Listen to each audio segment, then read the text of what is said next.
a este nuestro servicio en el que exaltamos, glorificamos, honramos a nuestro Dios por lo que solo Él ha hecho en nuestras vidas. Amén. Antes de poder ir al texto, quiero invitarte a que puedas saludar a la persona que tienes al lado y decirle bienvenidos y feliz aniversario, iglesia. Dios es bueno, es fiel y misericordioso. Bienvenidos.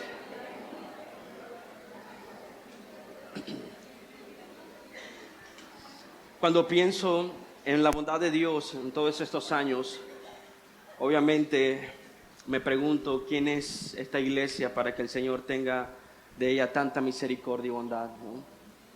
Creo que si algo debemos hoy estar claros en nuestros corazones es que ha sido la misericordia y la bondad de Dios en nuestras vidas.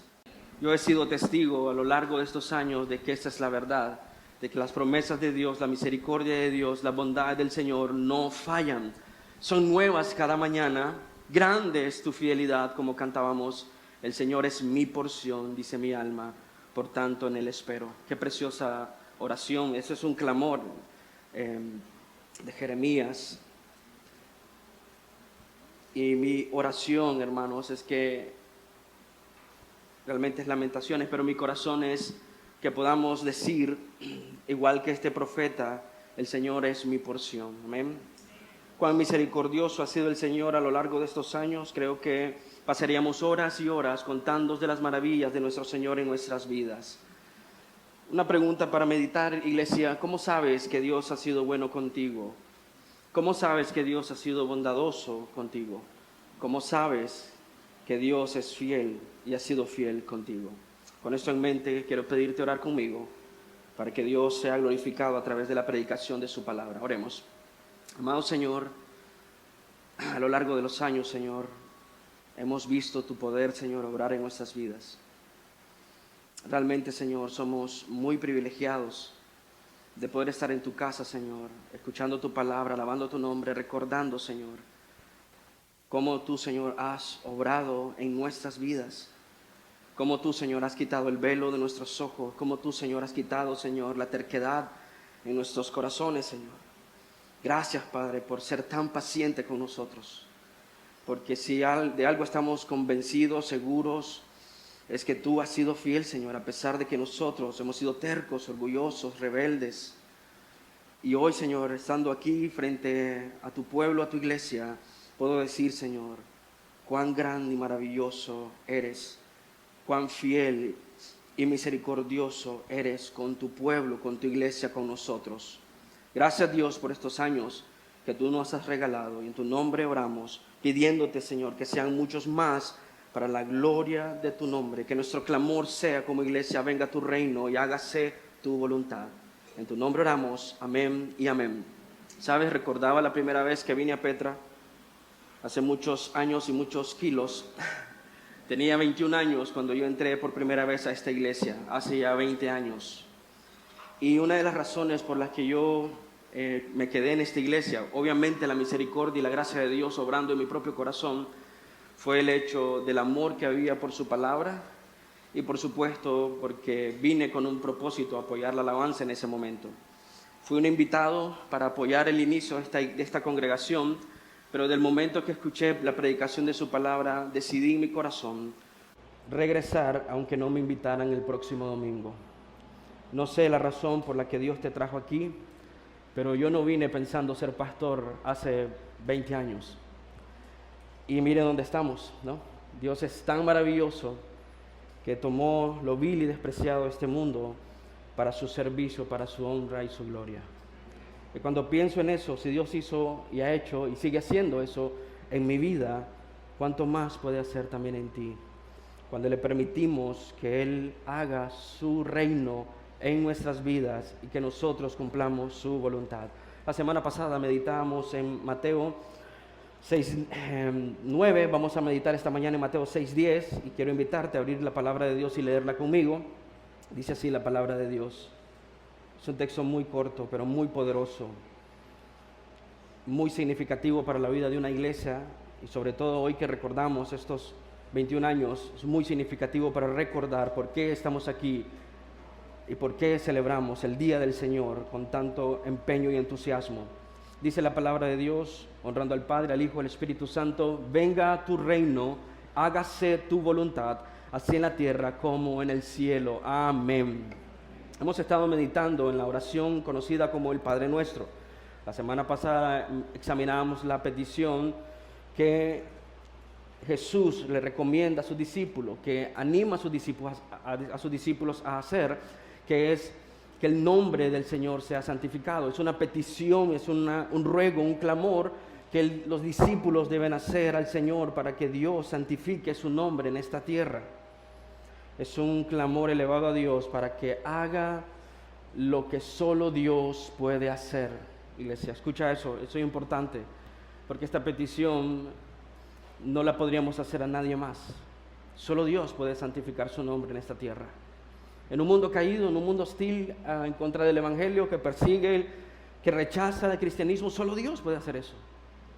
Y esta petición debe ser clara en nuestro corazón, o debe estar clara en nuestros corazones, de que solo Dios puede hacer esto. Y de hecho, las siguientes dos peticiones que veremos esta mañana es un clamor en humillación para que Dios obre poderosamente en este mundo caído, que el Señor sea santificado.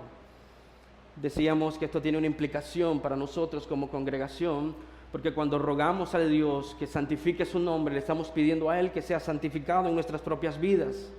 Esto implica que la manera en que Dios será santificado en esta tierra, así como los cielos cuentan la gloria de Dios, su iglesia deberá contar la gloria de su nombre.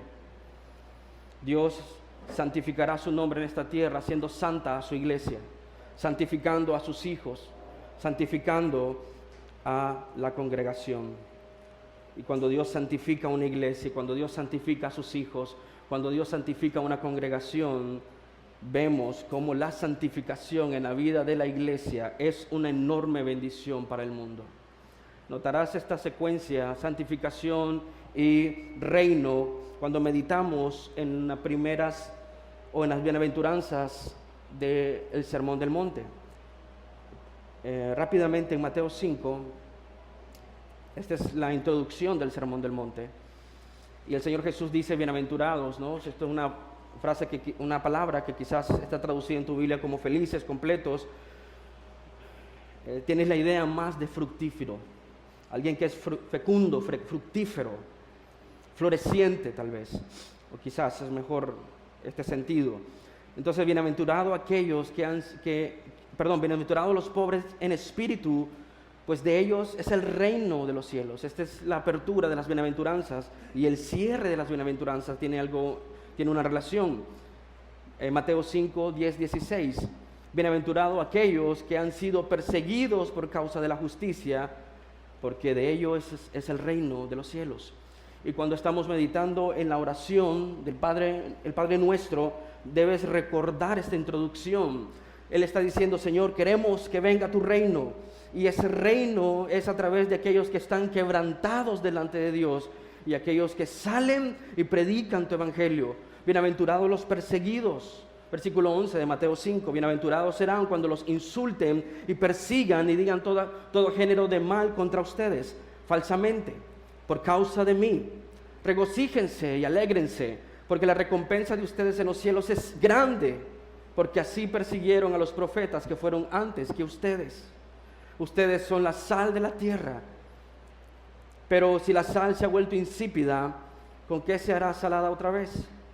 Ya no sirve para nada, sino para ser echada fuera y pisoteada por los hombres.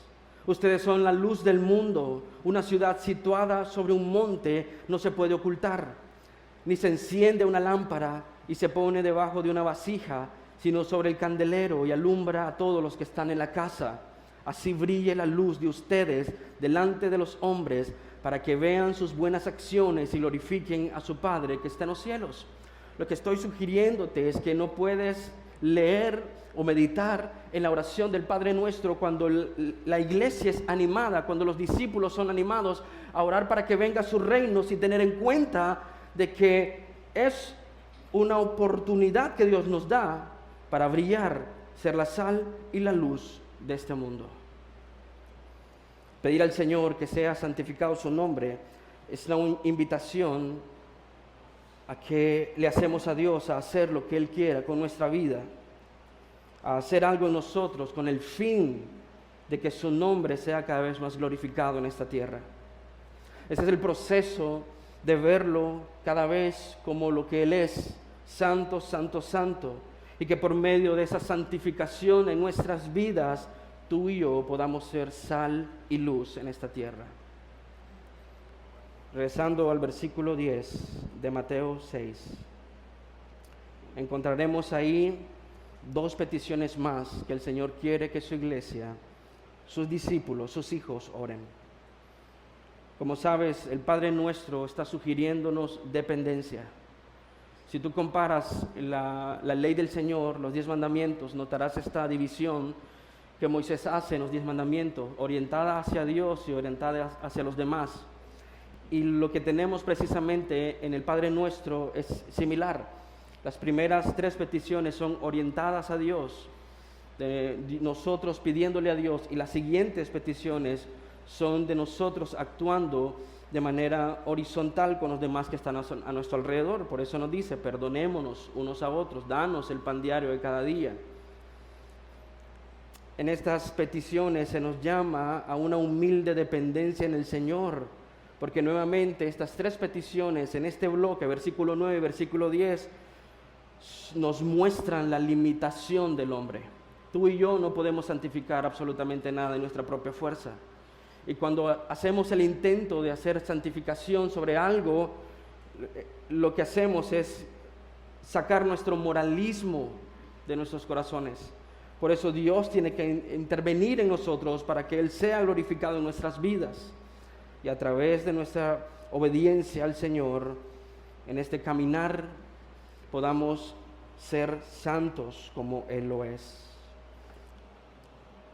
Entonces, estas peticiones dirigidas a Dios nos recuerdan nuestras limitantes, pero también nos recuerdan el poder ilimitado de Dios, porque solo Él y nadie más que Él puede responder a estas 3 peticiones. Veamos rápidamente cuáles son estas 3 peticiones. Versículo 9 rápidamente dice, Padre nuestro que estás en los cielos, santificado sea tu nombre. Podríamos reescribir esto para aplicación nuestra. En nuestras oraciones podríamos decir, Padre nuestro, haz que tu gran y santo nombre sea santificado, honrado, reverenciado, estimado y atesorado por encima de todas las cosas en este mundo, en todo el mundo, iniciando en nuestros propios corazones. ¿Cómo cambia nuestra perspectiva de la vida cuando esta petición está presente constantemente en nuestras necesidades o en nuestras peticiones o en nuestras oraciones, en nuestros clamores?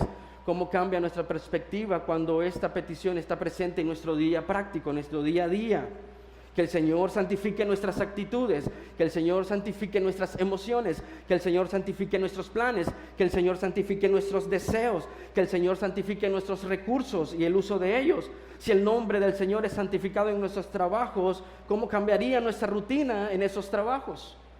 Si el Señor santifica su nombre en nuestra rutina del día a día, ¿cómo cambiaría el final de ese día?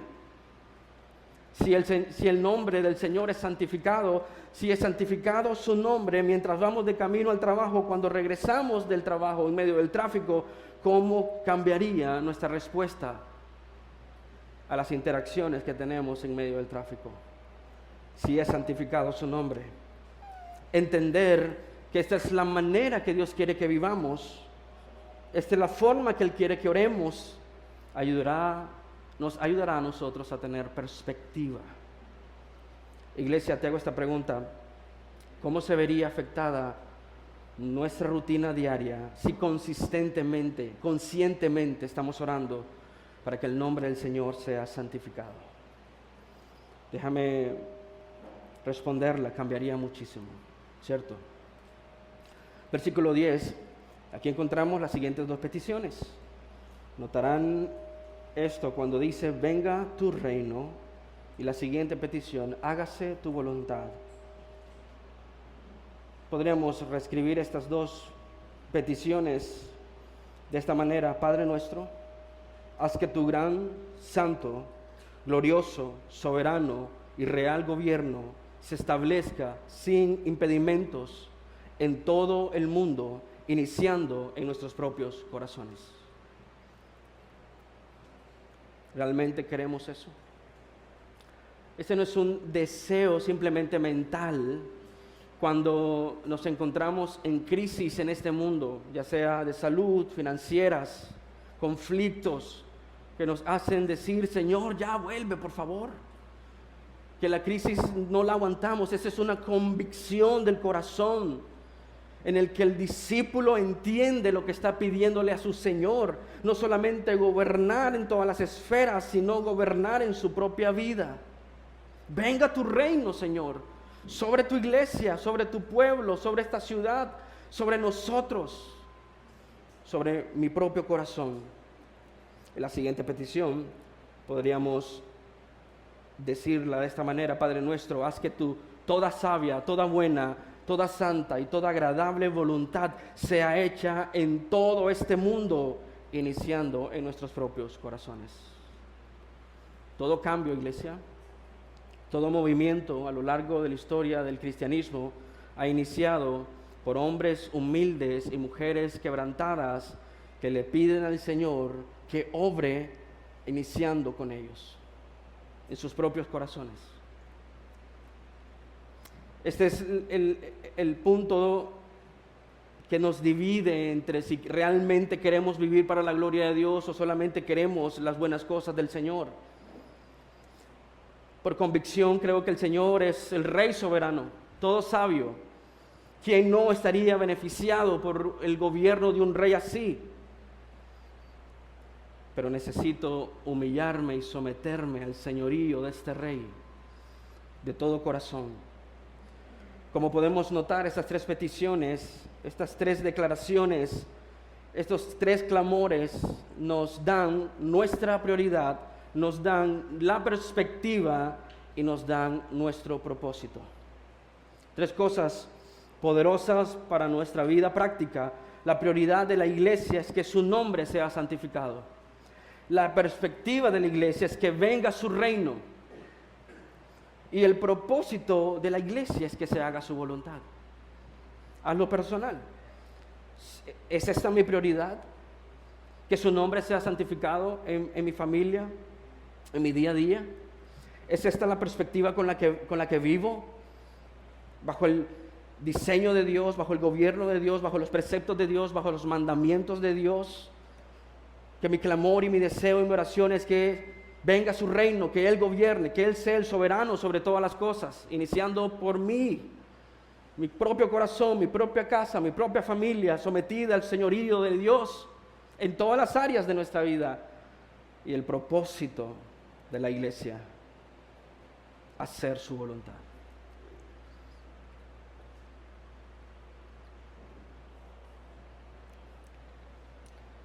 Son tres declaraciones muy simples, pero que muchas veces no obedecemos.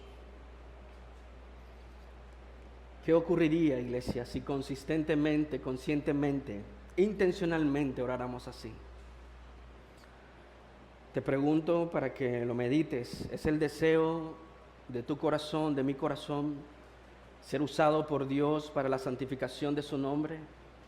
Orando por la llegada de su reino para que Él haga su voluntad en nosotros y por medio de nosotros.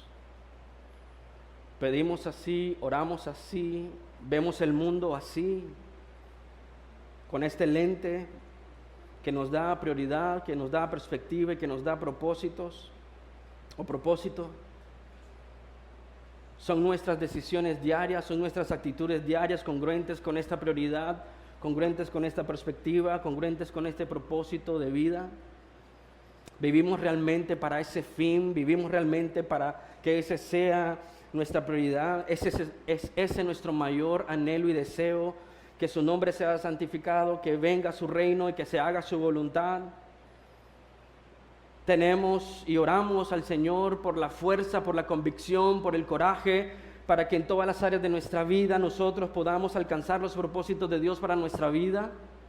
Oramos por salud para poder tener los recursos también, no solamente salud, recursos, fuerza, ánimo, para que sean usados para su reino, para que su nombre sea santificado y para que se haga su voluntad. Oramos para tener la fuerza necesaria en el día a día y los medios en el día a día para que estas 3 peticiones se cumplan en nuestras vidas y en los que están a nuestro alrededor. No es suficiente, iglesia, solo asistir a la iglesia. Tienes un propósito al cual Dios te ha llamado. Noten que Jesús no está haciendo una división para quienes sí deberían vivir para este propósito y quienes no deberían vivir para este propósito. Él está hablando a todos sus discípulos sin distinguir la posición que tienen, sean ancianos, diáconos, líderes en la iglesia. Él está diciendo: ustedes, discípulos míos, hijos míos, que han sido comprados con la sangre preciosa en la cruz del Calvario, deben orar así. Señor, que venga a tu reino. Es un clamor conjunto, no solo el clamor de algunos pocos. Por eso mirábamos la semana pasada, no hay un yo en esta oración, es un nosotros. Anhelamos y deseamos esto con toda nuestra fuerza, con todo nuestro ser, porque hemos encontrado en ello la razón de nuestra vida.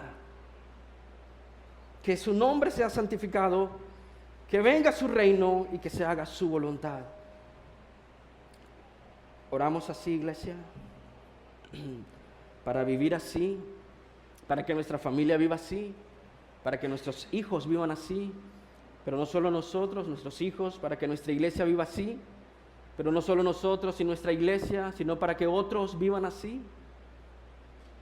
En una ocasión, un grupo de estadounidenses, creo que cautivados por la elocuencia y el éxito del predicador Charles Haddon Spurgeon, visitaron Londres para conocerlo y le preguntaron: ¿cuál es el secreto de su gran congregación?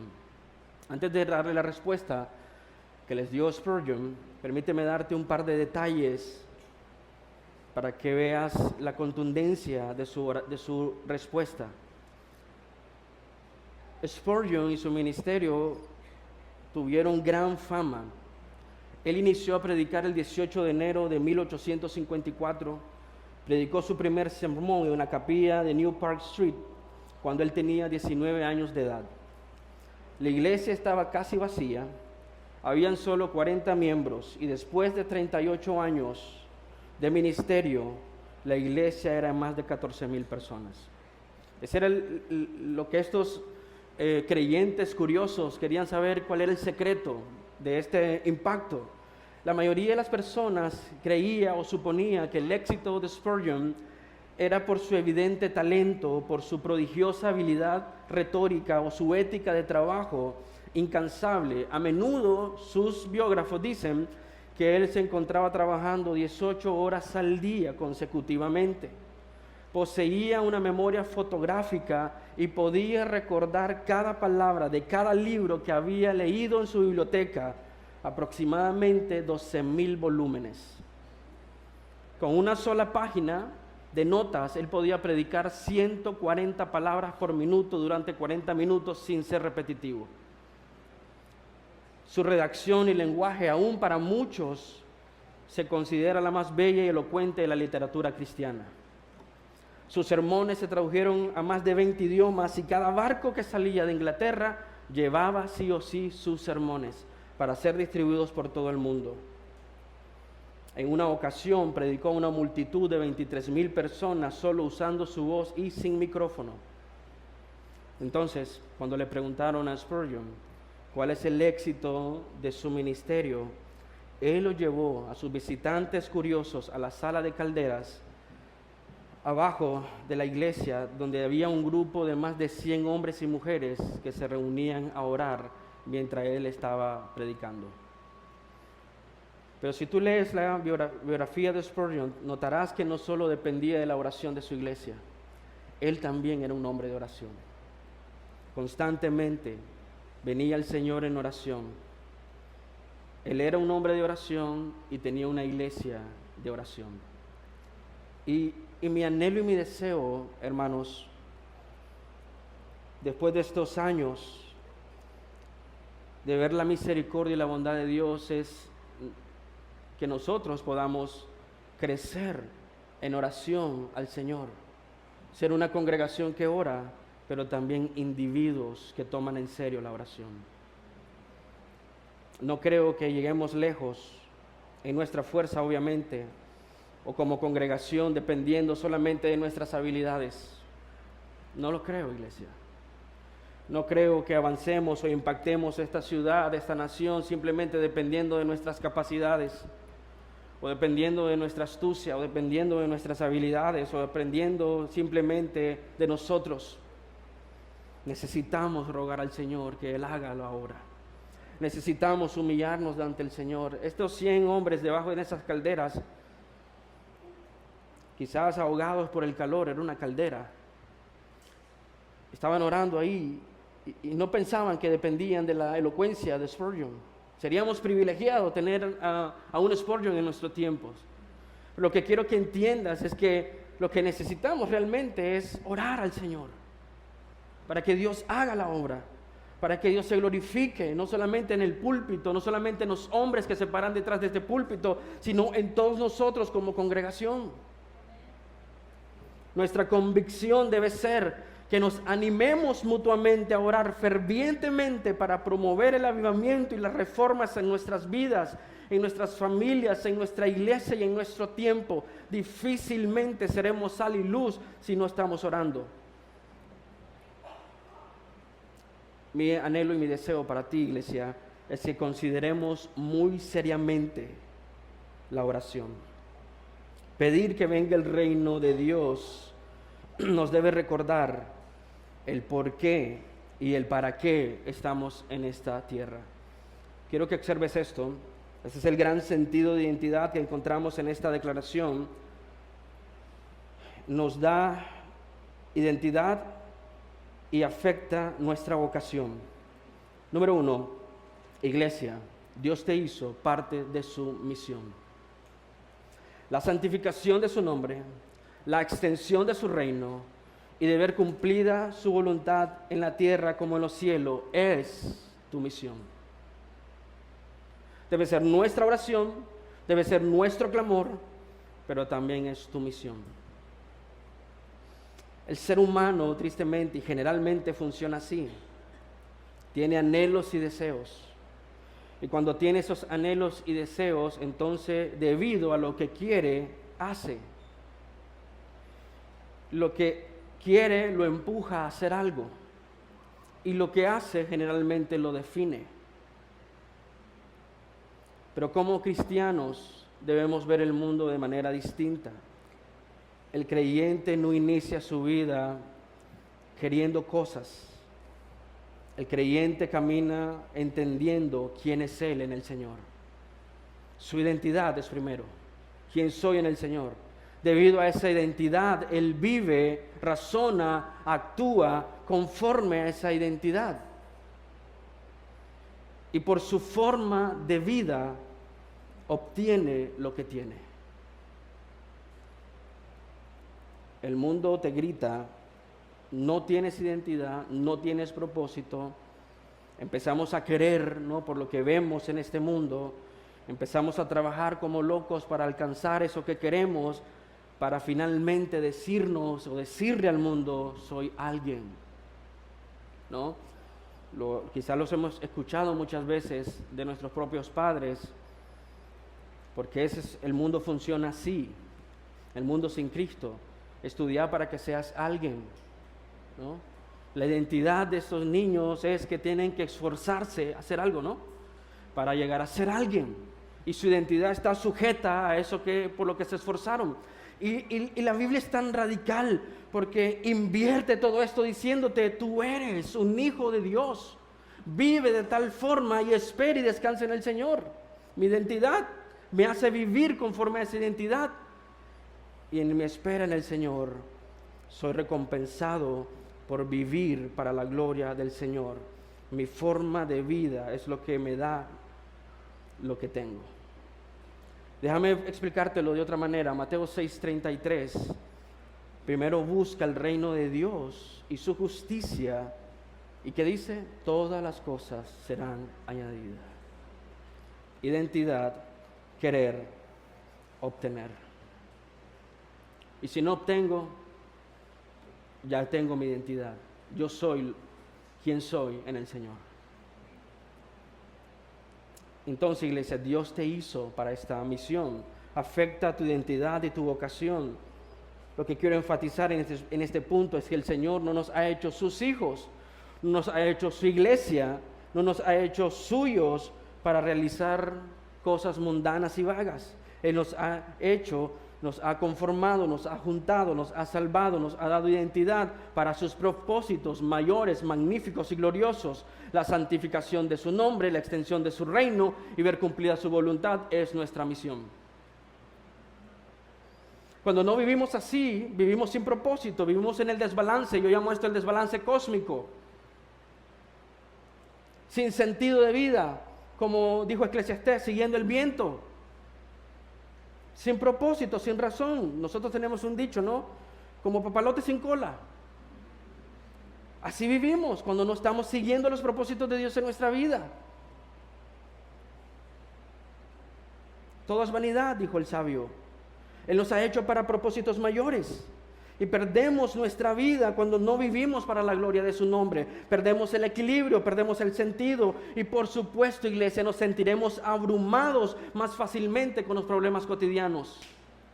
Porque nuestra prioridad, nuestra perspectiva y nuestros propósitos no son divinos ni eternos.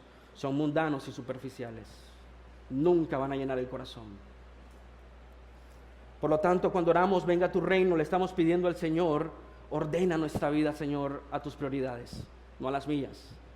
Ordena mi agenda a tu agenda, Señor. Le estamos pidiendo al Señor que el gobierno absoluto de Dios sobre todas las cosas, sobre el mundo caído, inicie en nosotros. Venga tu reino, debe ser un clamor personal y congregacional. ¿Por qué personal y congregacional? Otra vez, es práctico para cada uno de nosotros y nos involucra a todos de nosotros. Amada iglesia, cuando oramos, venga tu reino, le estamos diciendo a Dios, le estamos pidiendo a Dios, Dios, tú sé nuestro gobernante, tú sé nuestro rey, tú sé nuestro Señor en todos los ámbitos de nuestra vida. Así como oramos que Dios sea santificado en nosotros, oramos para que Dios reine en nosotros. Esta petición expresa claramente el deseo de un corazón humilde y quebrantado que necesita a su Señor. Le estamos pidiendo a nuestro Dios, Señor, sé nuestro Señor, sé nuestro soberano, sé nuestro Rey. Es una declaración de guerra contra la carne y todo aquello que pudiéramos poner en el centro de nuestro corazón. Es una declaración de lealtad, de vivir en conformidad bajo su ley, bajo sus mandatos, bajo sus preceptos y bajo sus mandamientos.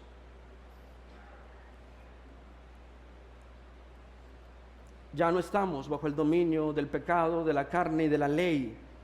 Ya no estamos bajo condenación. El pueblo le dice al Señor, venga tu reino, Señor. Queremos estar bajo tu control, bajo tu dominio, bajo tu señorío, bajo tu dirección. Díganos, Señor, qué hacer y por dónde ir. Que somos sus siervos, somos sus hijos, y tú eres nuestro Rey.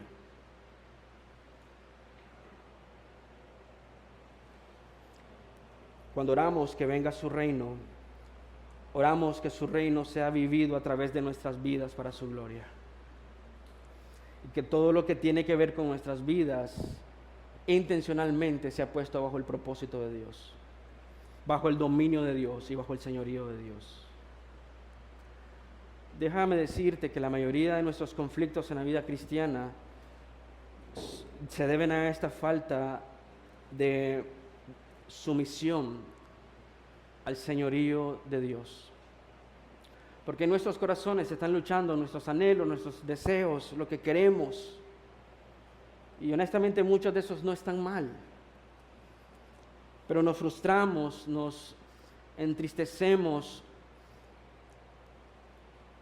nos abrumamos, porque hay un conflicto entre mis deseos y lo que Dios quiere para nosotros. Y debemos de confesar, iglesia, de que hay mucha rebelión en muchas áreas de nuestra vida, que no queremos someternos al señorío de Dios. Y lo que Jesús le está diciendo a sus discípulos, deberías orar así. Cada fibra de tu ser debe estar sometida a su señorío. Él es el Rey, Él es el Señor. Hay un falso entendimiento o incompleto, creo que es mejor llamarlo incompleto, un entendimiento incompleto de quién es el Señor. Porque todos nosotros reconocemos a Cristo como nuestro Salvador, nos ha salvado y tenemos mucha gratitud, pero se nos olvida que es nuestro Señor, ¿no? Solo piensa en esto: tú estás disfrutando de unas vacaciones y estás metido en una piscina profunda y te da un calambre y empiezas a ahogarte, y viene un salvavidas y te salva. Tú sabes, me iba a morir, me iba a ahogar. Estoy profundamente agradecido por la vida de este hombre que me salvó. Lo reconoces como un salvador, ¿no? Pero difícilmente tú te someterías a él. Es un salvador, ¿no? Pero no me voy a humillar a él, no me voy a someter a él, no voy a obedecer sus leyes. Y ese es el problema del cristianismo, que quiere un salvador, pero no quiere un señor. Y Dios nos ha salvado, es nuestro Salvador, amén, pero es nuestro Señor. Y obedecemos lo que Él manda. Y ese falso entendimiento, ese entendimiento incompleto es lo que está haciendo una lucha en nuestros corazones, porque estás luchando constantemente con las prioridades del reino de Dios, elevando a las nuestras. Somos suyos, le pertenecemos, y como cristianos nos sometemos a su dominio y señorío. Cualquier cosa menos que sumisión en sí misma es rebelión. Cualquier cosa que no sea sumisión es rebelión. Y somos muy rebeldes, iglesia, porque no queremos soltar nuestro reino, nuestra agenda, nuestras prioridades para someternos al reino de Dios. Venga tu reino es un clamor misional, iglesia. Así como Dios ya es santo, así como Dios ya es rey y reina sobre toda la creación, Él es absolutamente soberano. Orar para que venga su reino es orar que ese reino no solamente crezca en nosotros, en mí, en nuestra iglesia, sino que por medio del testimonio de hombres y mujeres humillados ante el Señor, otros puedan venir a ese reino. Es un clamor misional. Mateo 4, 16, 18 dice: el pueblo asentado en tinieblas vio gran luz, y a los que vivían en región y sombra de muerte una luz les resplandeció. Desde entonces Jesús comenzó a predicar. ¿Qué dice, iglesia? Arrepiéntanse, porque el reino de los cielos se ha acercado. Venga tu reino. Es una invitación que el Señor nos hace a ser predicadores de su palabra, a ser evangelistas, a ser misioneros, y si Dios lo permite, a ser plantadores. Venga tu reino, es una declaración misional. Queremos, anhelamos el reino de Dios en esta tierra. Mateo termina su evangelio con la gran comisión. Algunos estudiosos creen que el Señor Jesús reunió a sus discípulos en el mismo lugar donde les dio el sermón del monte, donde predicó el sermón del monte,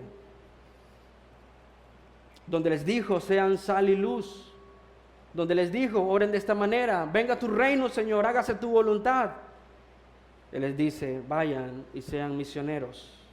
Mateo 28, 18 al 20, acercándose Jesús les dijo: toda autoridad me ha sido dada en el cielo y en la tierra. Vayan pues y hagan discípulos de todas las naciones, bautizándolos en el nombre del Padre, del Hijo y del Espíritu Santo, enseñándoles a guardar todo lo que les he mandado. Y recuerden, yo estoy con ustedes todos los días hasta el fin del mundo.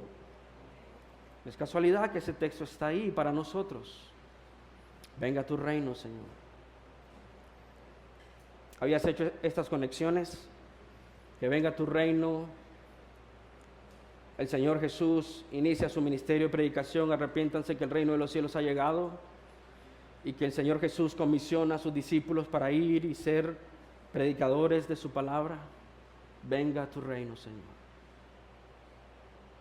¿Qué tan a menudo, iglesia, oramos para que Dios use nuestras vidas para predicar el Evangelio? ¿Qué tan a menudo estamos diciéndole al Señor, Dios, abre puertas para hablar con estas personas? ¿Qué tan a menudo estamos compartiendo el Evangelio con otros que sabemos que están perdidos en sus delitos y pecados? Pero sí decimos, venga a tu reino, pero no tomamos nuestro trabajo en serio.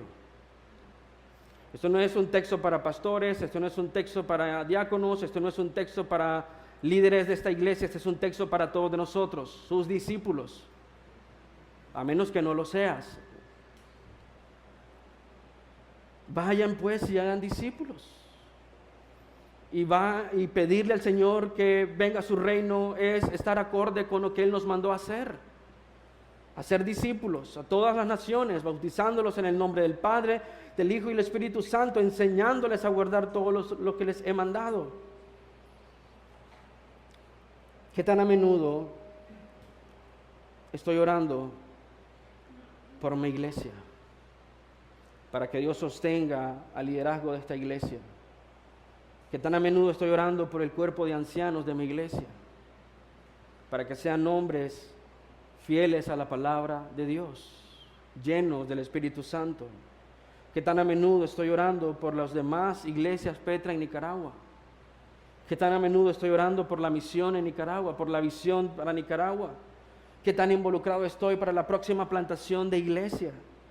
Y en las pantallas van a ver un mapa, parecerá confuso, pero quiero que lo observes y pienses qué tan involucrado estoy en todo eso. Y eso es solo Nicaragua, no tenemos ahí Costa Rica, no tenemos ahí Perú y Argentina y todo lo demás. Pero qué tan involucrado estoy en el venga a tu reino, Señor.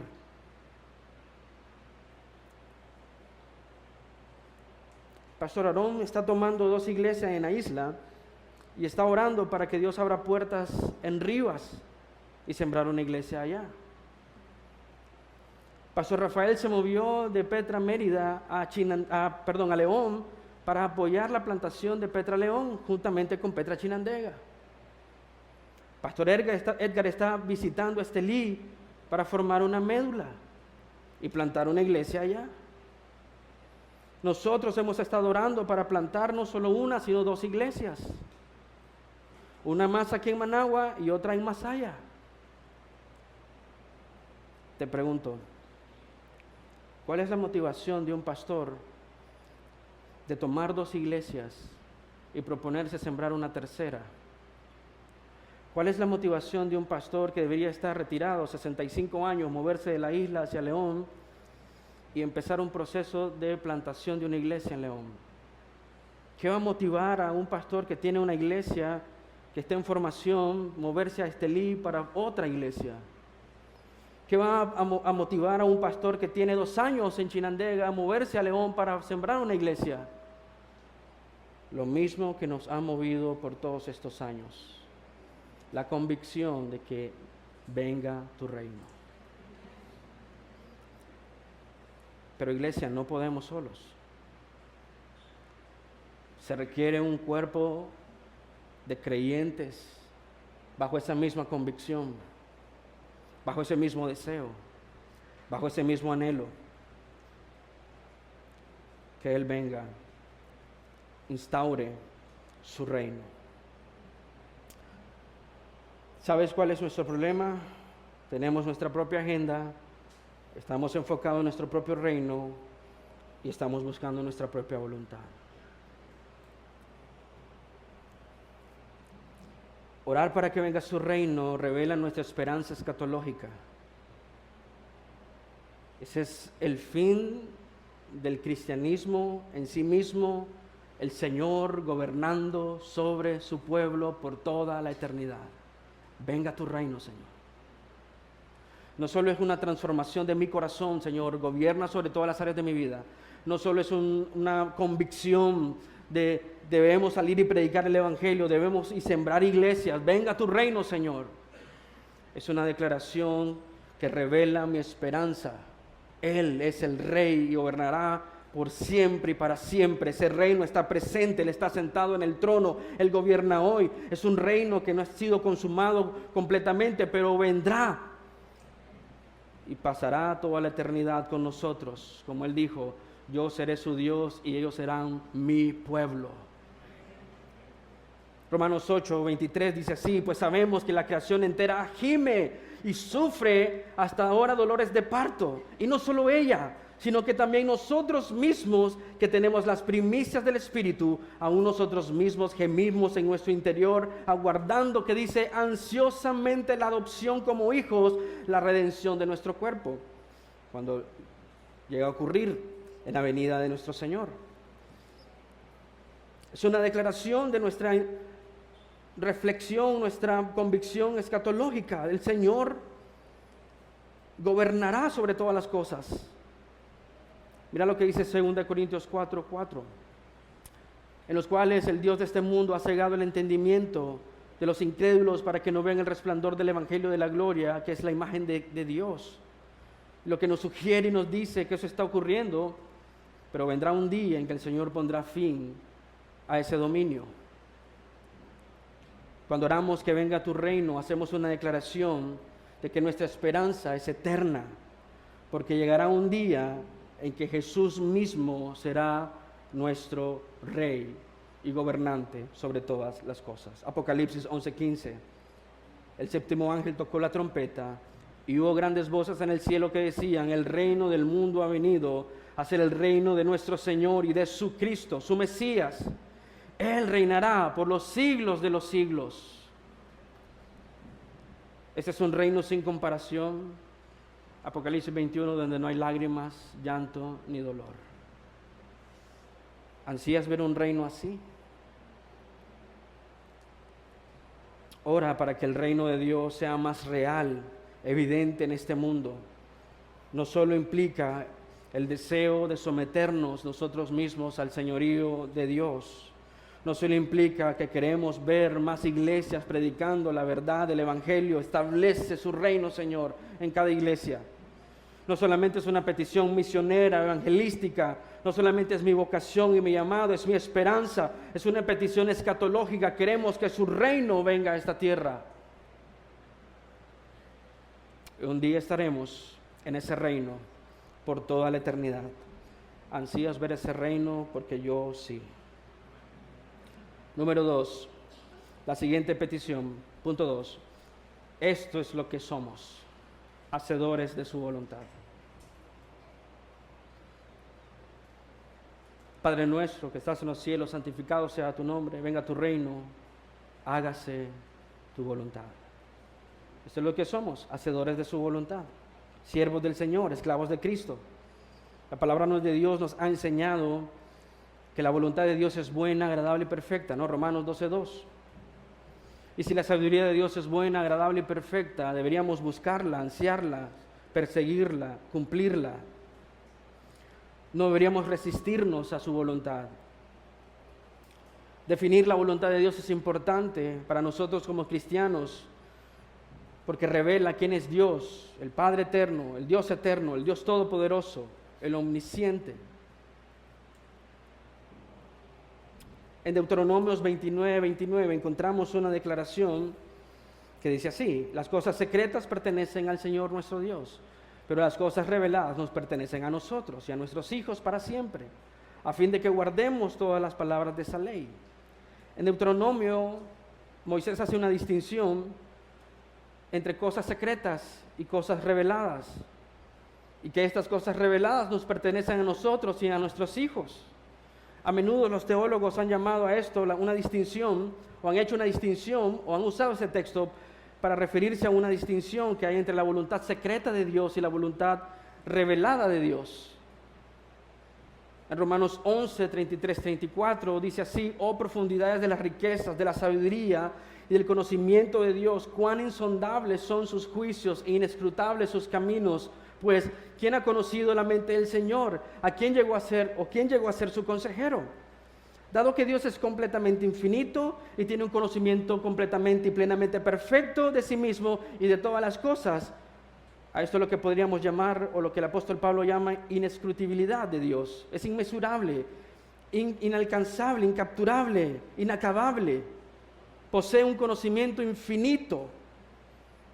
A eso es lo que se refiere Moisés cuando dice los secretos del Señor. Y eso, conocimiento y voluntad, le pertenece solo a Dios. Pero hay cosas, iglesia, hay cosas que solo Dios conoce y que están mucho más allá de nuestro entendimiento y razonamiento. Nosotros somos finitos, con mentes finitas, somos seres creados, somos seres dependientes, pero nos ha creado para conocer su voluntad. Y a medida de su gracia y misericordia a lo largo de los años, se reveló a través de las Escrituras. Cuando leemos la palabra de Dios, descubriremos que hay ciertas distinciones que los autores hacen con respecto a la voluntad de Dios. En este caso pensamos en la voluntad decretiva de Dios y la voluntad preceptiva de Dios. La voluntad decretiva de Dios es también conocida como la voluntad absoluta, a veces denominada como la voluntad soberana de Dios y a veces conocida como la voluntad eficaz de Dios, pero normalmente se le conoce como voluntad descriptiva. Y la voluntad descriptiva de Dios significa que Dios lleva a cabo de forma soberana todo lo que Él quiere.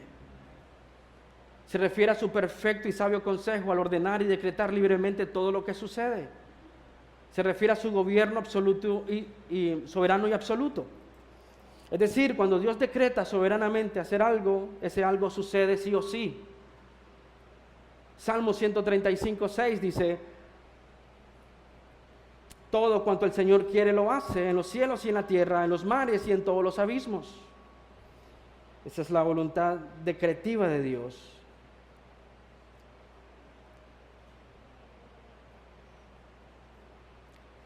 La voluntad preceptiva de Dios presenta el estándar moral que Dios quiere en todos nosotros. La voluntad preceptiva nos dice lo que Dios nos demanda de nosotros como portadores de su imagen. Transmite lo que debemos hacer. La voluntad preceptiva de Dios nos recuerda su ley y sus mandamientos.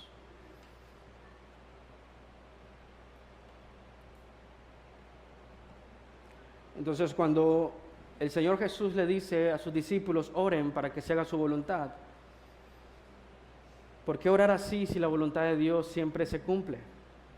Jesús está pidiendo que la voluntad de Dios se cumpla como se cumple en los cielos, así sea cumplida en la tierra. Y lo que probablemente está diciéndonos el Señor Jesús aquí dice es que debemos anhelar esa voluntad revelada por Dios. No nos está pidiendo examinar la voluntad secreta de Dios.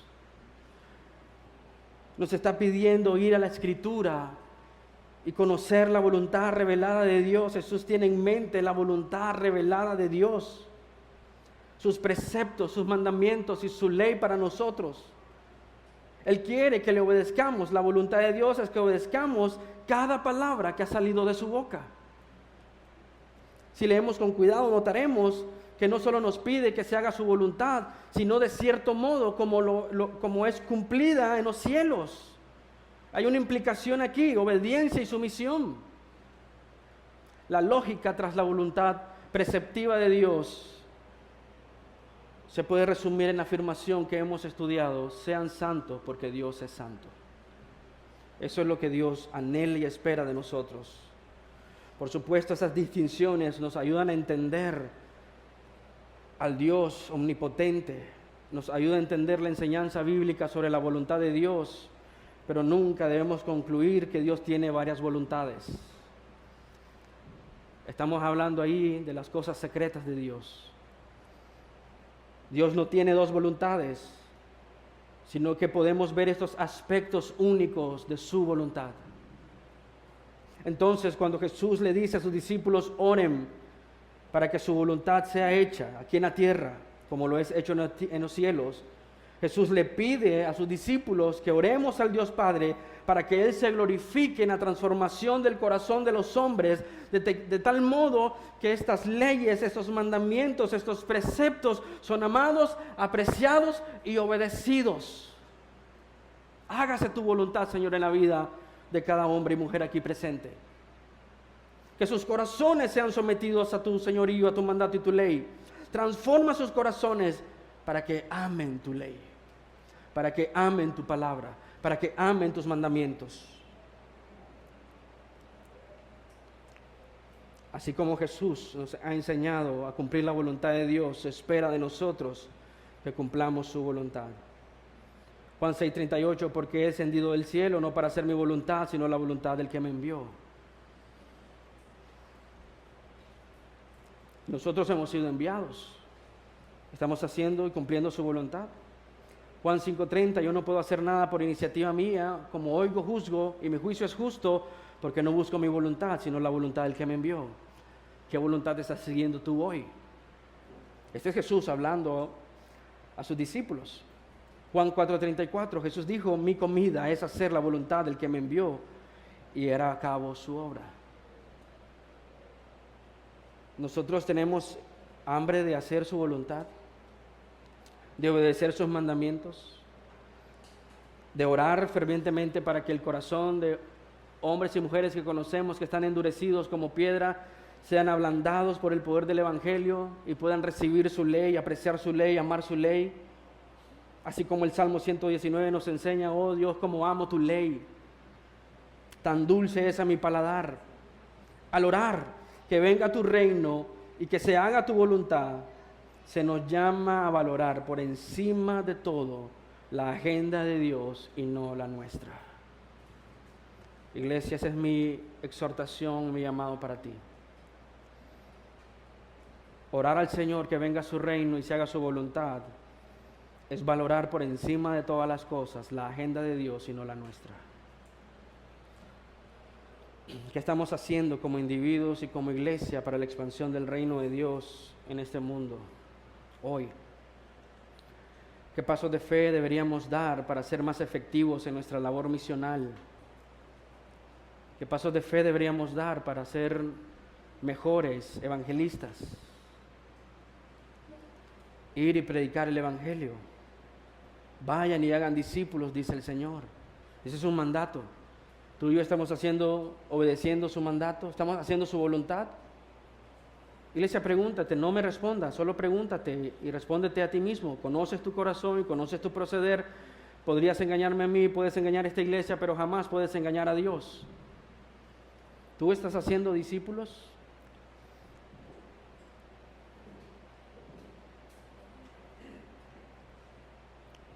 Para mí, dice Hechos 20:24, el apóstol Pablo, hablando con los hermanos en Éfeso, a punto de partir,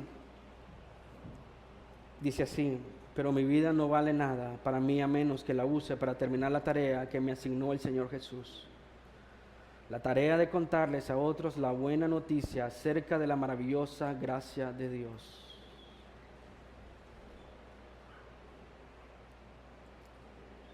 Creo que nuestra distorsión es que hemos valorado otras cosas, apreciamos otras cosas, amamos otras cosas, nos amamos a nosotros mismos, amamos nuestros deseos, amamos nuestros anhelos, amamos nuestra vida y no amamos la tarea que el Señor nos ha asignado a cada uno de nosotros. La tarea de contarles a otros la buena noticia acerca de su maravillosa gracia de Dios. Por la bondad de Dios y la misericordia de Dios, esta iglesia continuará haciendo lo que Dios la ha llamado a hacer. Y mi oración es que todos de nosotros nos unamos a hacer el trabajo que Dios nos ha mandado a hacer. Venga tu reino, Señor, y hágase tu voluntad. Permíteme terminar con esta oración. Es una oración puritana que se llama la causa de Dios. Dios soberano, es tu causa, no la mía, la que guía mi corazón. Y apelo a ti con la mayor libertad para establecer tu reino allá donde reina Satanás. Glorifícate y me regocijaré, porque honrar tu nombre es mi único deseo.